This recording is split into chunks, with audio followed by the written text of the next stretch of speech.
Sesaat lagi Anda akan menyaksikan Coffee Break. Dipersembahkan oleh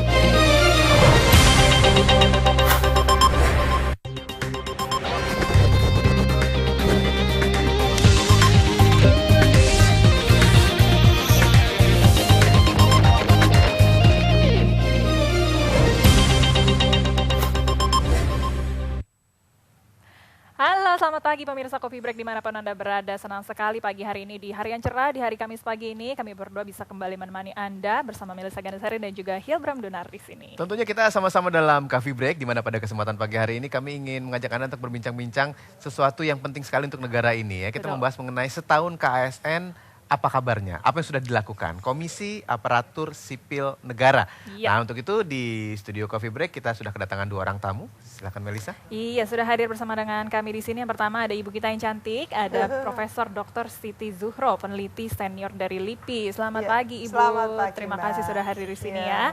Dan ada juga yang paling penting di sini nih yang mau menjelaskan mengenai KASN, ini ketuanya sendiri, ada Profesor Sofyan Effendi. Selamat pagi Bapak. Selamat pagi. Terima kasih sudah hadir di sini ya Pak ya. Terima kasih ya. Baik, Hilbram, sebelum kita bicarakan apa itu KASN, ini katanya ada Undang-Undang Aparatur Sipil Negara ini Bapak. Boleh dijelaskan dulu latar belakang dibentuknya undang-undang ini apa sih Bapak?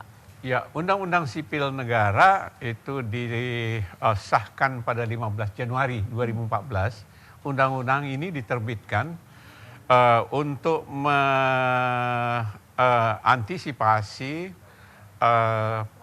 perubahan mendasar yang terjadi di dalam pemerintahan kita, di dalam sistem politik kita, di dalam sistem ekonomi kita yang semakin terbuka, dan sistem pemerintahan kita yang semakin decentralized, dan rakyatnya yang semakin terdidik dan semakin terbuka, memerlukan suatu sistem aparatur sipil negara yang baru, yang lebih cerdas, lebih efektif, lebih bebas dari intervensi politik dan betul-betul profesional. Ini yang penting. Aparatur negara yang profesional. Itulah yang mendorong terbitnya undang-undang baru itu. Karena undang-undang yang lama masih menganggap masih setengah terbuka. Yang ini sudah betul-betul terbuka. Jadi benar-benar fair begitu ya tujuannya betul-betul untuk itu fair, ya. jujur, Prof, ya? dan objektif. Fair, jujur, dan objektif untuk memilih aparatur sipil negara. Itu pegawai negeri gitu ya istilahnya ya. Lalu dibentuklah KASN, Komisi Aparatur Sipil Negara. Apa tugasnya Prof? Komisi Aparatur Sipil Negara bertugas mengawasi pelaksanaan semua ketentuan undang-undang tadi di dalam kebijakan maupun di dalam manajemen SDM pemerintah, baik di tingkat pusat maupun di tingkat daerah. Dan secara khususnya KASN ini bertugas untuk mengawasi pelaksanaan dari nilai dasar ASN, kemudian mengawasi pelaksanaan dari kode etik dan kode perilaku, kemudian yang lebih khusus lagi melaksanakan pelaksanaan sistem merit di dalam manajemen SDM aparatur sipil negara. Sebelum nanti kami sampai pada sistem merit, kita tanya dulu ke Dr. Siti. Ini berbicara mengenai KASN, gimana komentarnya Ibu Siti?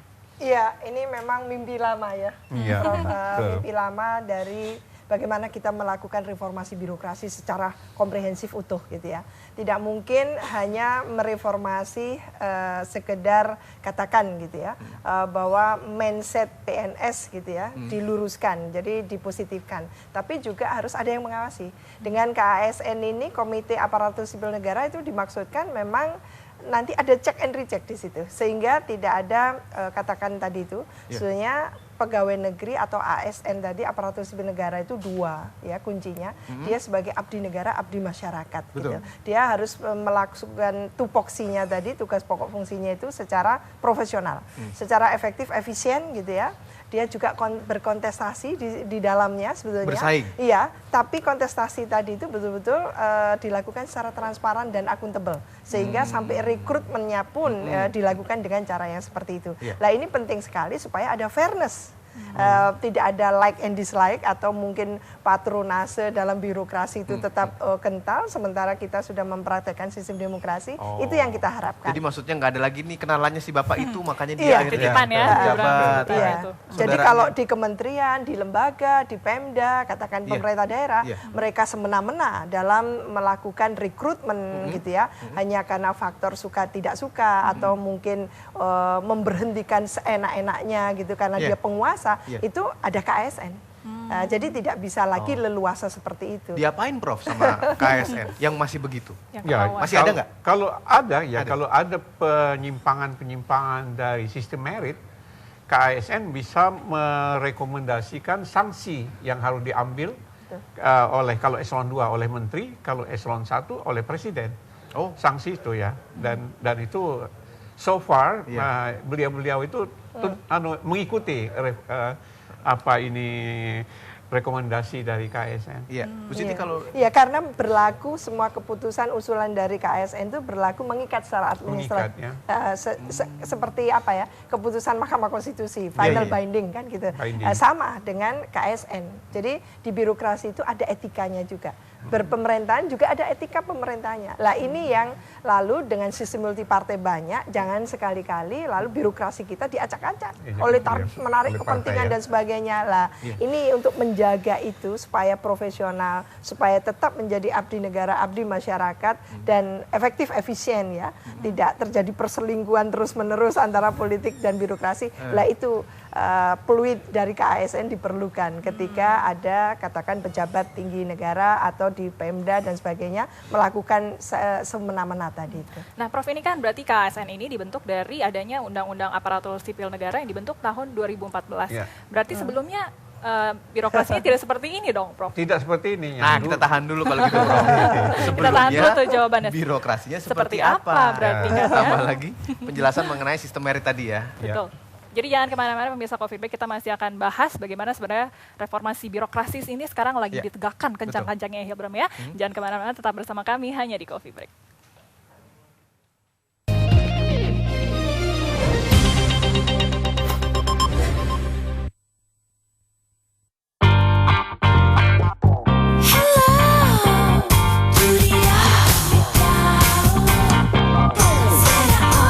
Beli Close Up gratis pulsa dan hadiah 1 miliar. Hello. Close Up lebih dekat, lebih lama. Close Up presents. Close Up mengandung Active Zinc Mouthwash dan Crystal Micro Shine untuk lebih dekat, lebih lama dengan nafas segar 12 jam dan senyum bersinar. This is not just a toothpaste. This is Close Up. Saya pernah kena gatal jamur. Waktu coba salep impor, kulitku gosong. Untung ada Calpanax Cream. Aman di kulit, terpercaya, cepat kerjanya. Gatal jamur, jangan pakai sembarang salep. Oleskan saja Calpanax. Saksikan debat pilkada Kabupaten Halmahera Utara untuk memperebutkan pasangan bupati dan wakil bupati. Debat pilkada Kabupaten Halmahera Utara, Kamis 12 November, pukul 14.30 waktu Indonesia Barat, live di TV One. Memang beda. Dipersembahkan oleh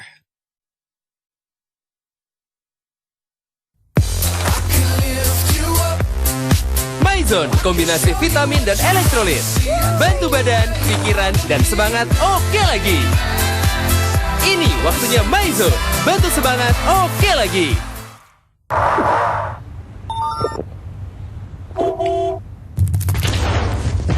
Kejutan hadiah di leher botol MyZone. Jika beruntung, temuin kodenya, kirim segera, dapatkan hadiahnya. MyZone, bantu semangat oke lagi.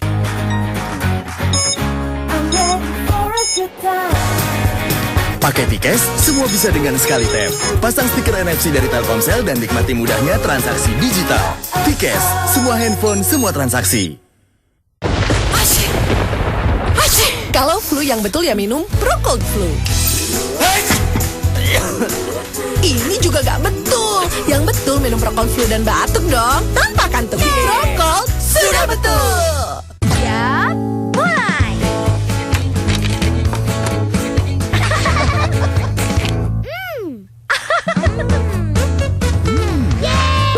Saatnya ngemil mini Oreo strawberry. gejala anemia seperti mudah lelah, lemah, lesu, mata berkunang-kunang. Bila perlu, minum Sakatonic Liver setiap hari. Bantu atasi gejala anemia dan memelihara kesehatan. Sakatonic Liver, bantu lancarkan aktivitasmu. Kenapa direkam, Ma? Untuk kasih tahu ke orang-orang, sebenarnya bukan cuaca yang membuat mereka sakit, tetapi kuman. Detol membunuh 100 kuman penyebab penyakit termasuk flu dan diare.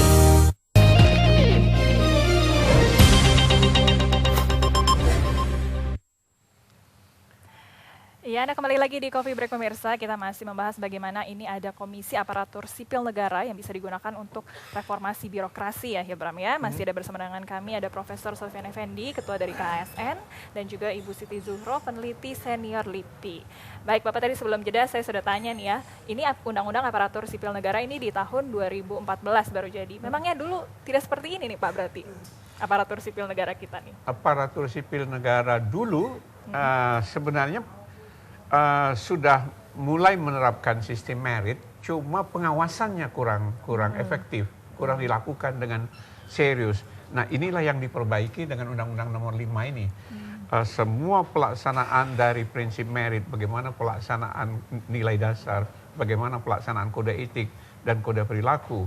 Kalau terjadi pelanggaran ditindak, dan pengawasan itu yang boleh dikatakan sesuatu yang baru di dalam Undang-Undang Nomor 5 ini. Berarti perubahannya di penindakan dan di pengawasan ya? Penindakan dan pengawasan ya, diefektifkan. Dihubungkan dengan sistem merit tadi, Prof. Apa sih sebenarnya sistem merit ini? Bagaimana sistemnya kerjanya? Sistem merit itu bagaimana kita mendapatkan orang yang terbaik untuk satu jabatan. Oke. Nah, dulu tidak bisa dilakukan dengan baik karena penetapan seorang pegawai dulu itu hanyalah berdasarkan status PNS atau pegawai honorer dulu ya.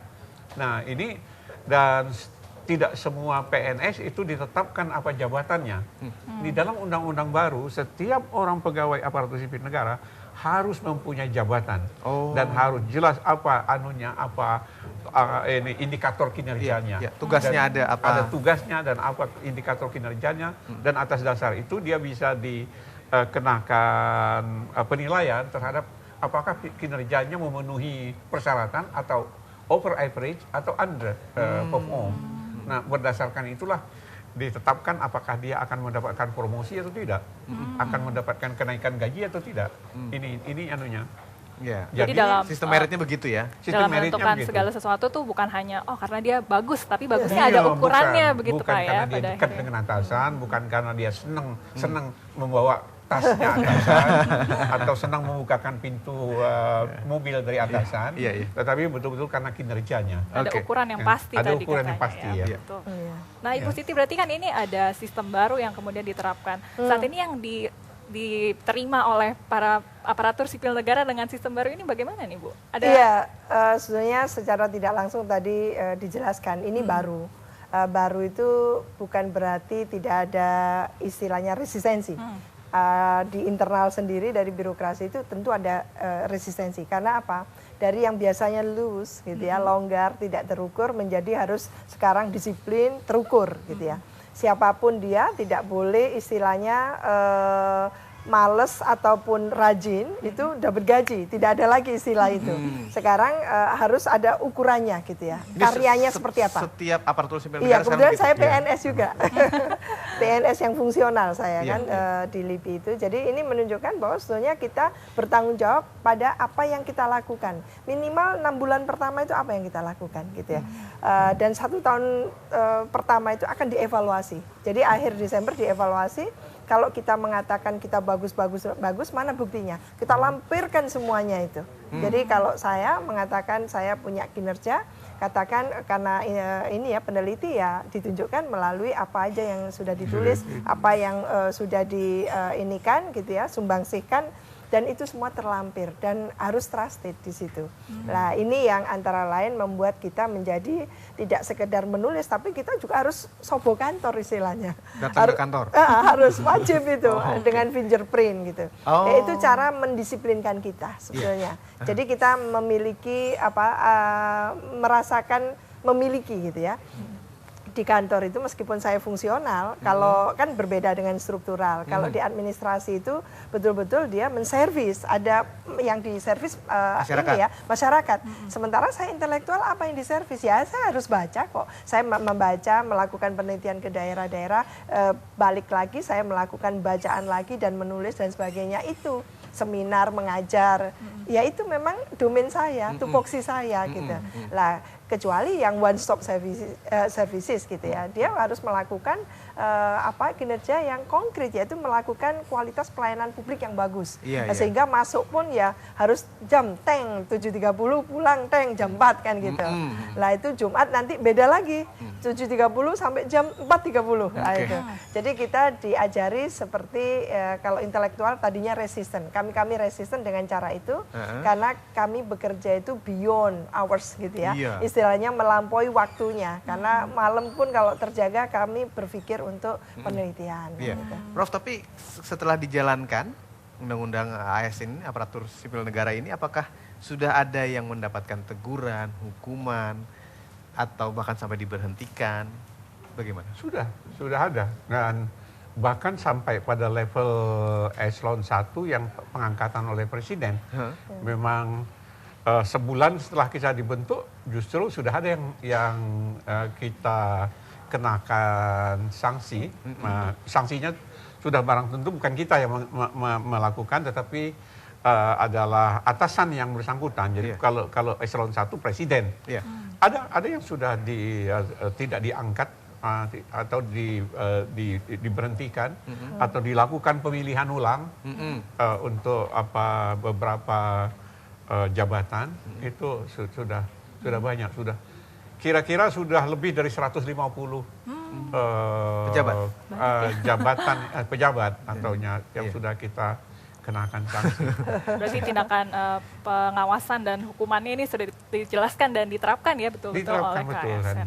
Berarti dengan kata lain Prof, kalau ada yang beranggapan sebagai pegawai negeri atau aparatur sipil negara yang dulu datang santai ke kantor, duduk sebentar lalu keluar makan siang, sampai sore datang lagi lalu tanda tangan atau print lalu pulang, tidak sesimpel itu lagi sekarang benar-benar harus bekerja keras.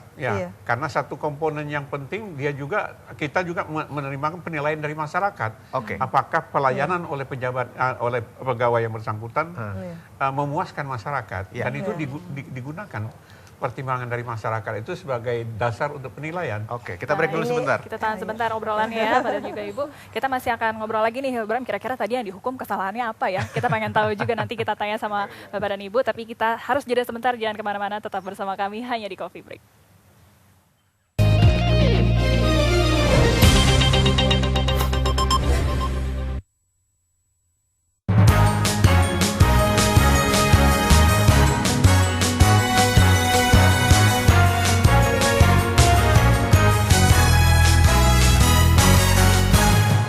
Desa Membangun Indonesia. Berjumpa lagi bersama saya Widi Dwinanda dalam kilas berita Kementerian Desa Pembangunan Daerah Tertinggal dan Transmigrasi. Kali ini kita akan melihat sebuah daerah yang mewakili Indonesia sebagai negeri kepulauan yang kaya akan potensi baharinya, Kabupaten Parigi, Sulawesi Tengah. Masyarakat di sana memanfaatkan kekayaan sumber daya laut tersebut untuk membuka lapangan pekerjaan. Mari kita menuju Sulawesi Tengah untuk melihat liputannya.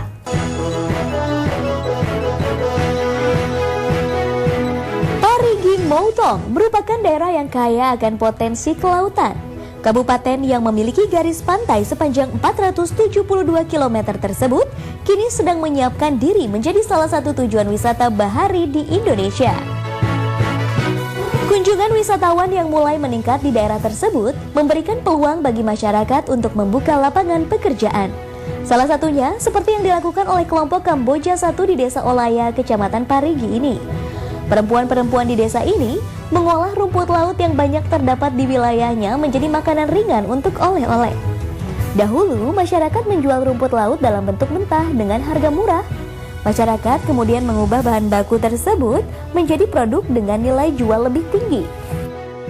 Kelompok juga terus berusaha meningkatkan kualitas produknya supaya mengundang lebih banyak pembeli sehingga pengrajin bisa meningkatkan kesejahteraannya. Selain potensi kelautan, Parigi Motong juga memiliki hasil pertanian dan perkebunan yang melimpah. Kabupaten ini berhasil menciptakan swasembada beras. Mereka bahkan menjadi penyuplai beras di kawasan Sulawesi Tengah lain hingga Gorontalo. Kedepannya, Parigi Motong hendak mengembangkan potensi kakao yang mereka miliki.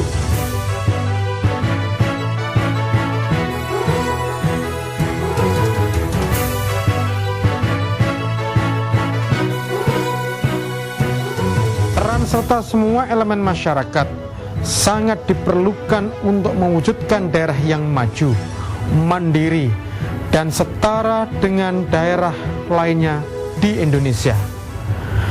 Desa membangun Indonesia. Potensi kelautan yang luar biasa layak untuk dikembangkan demi kesejahteraan masyarakat. Jika hal tersebut bisa dilakukan secara terus-menerus, niscaya daerah-daerah di Indonesia akan maju. Demikian kilas berita terkini, saya Widi Dwinanda pamit undur diri, sampai jumpa di liputan berikutnya. Desa Membangun Indonesia.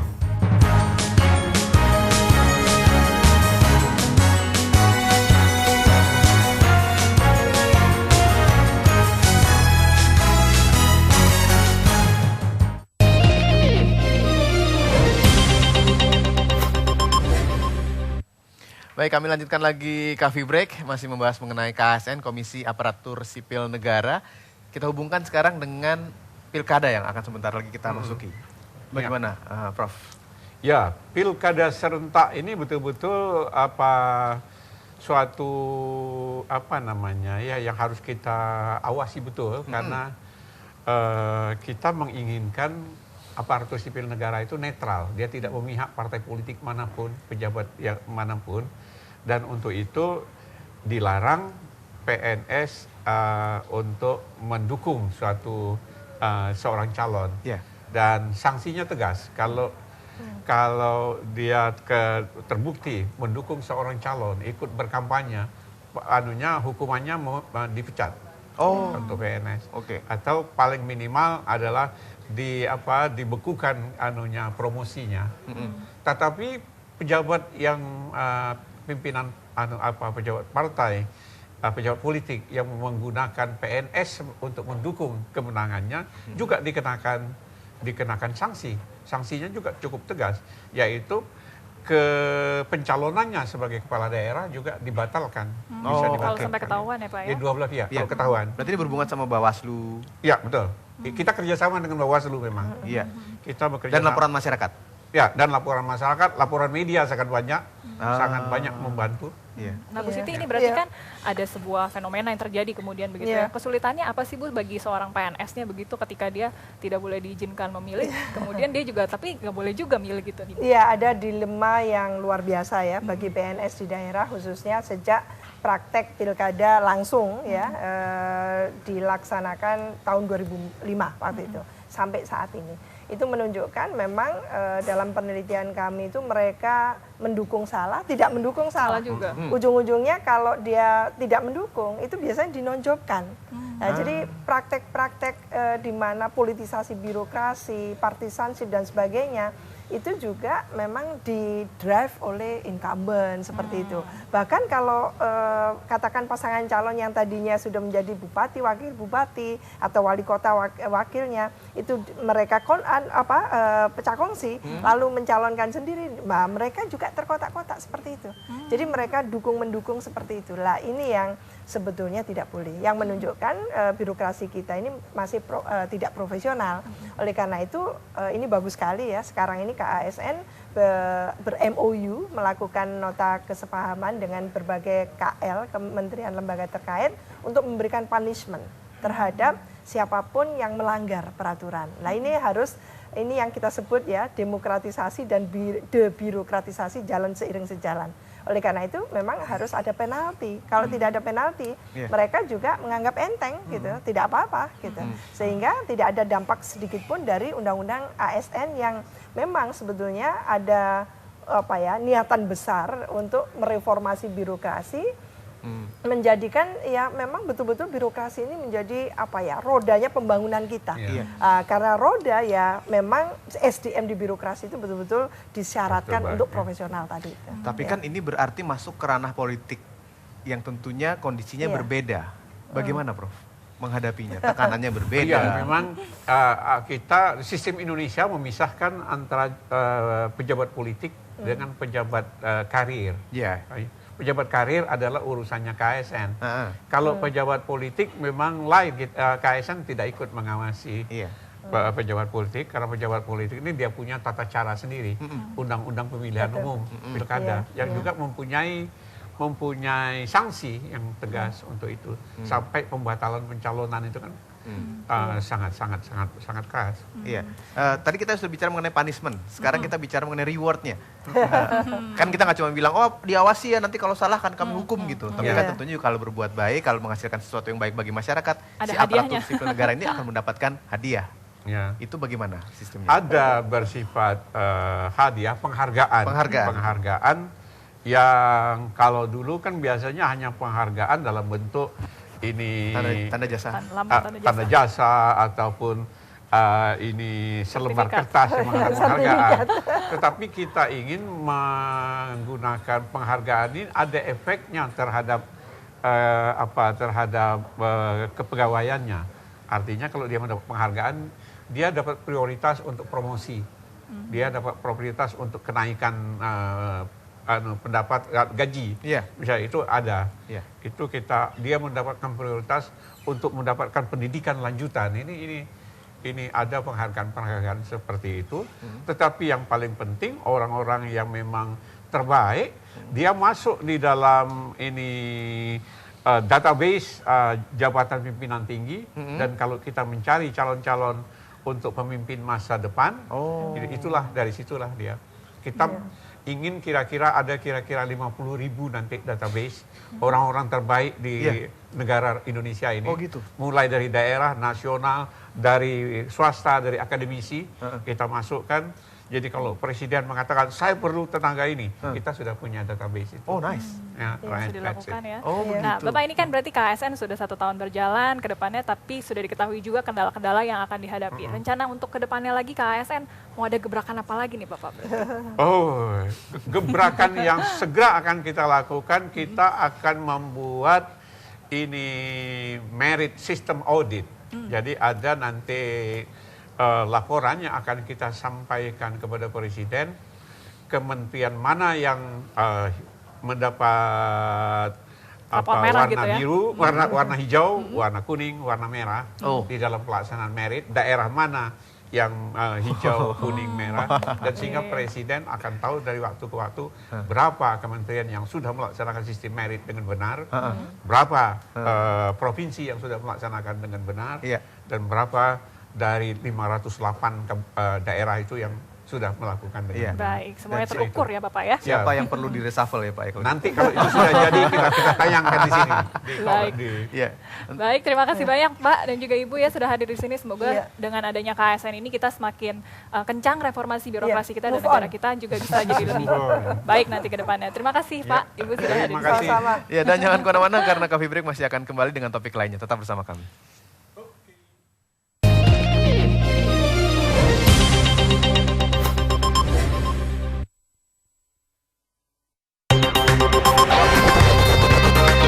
Anda baru saja menyaksikan Coffee Break. Dipersembahkan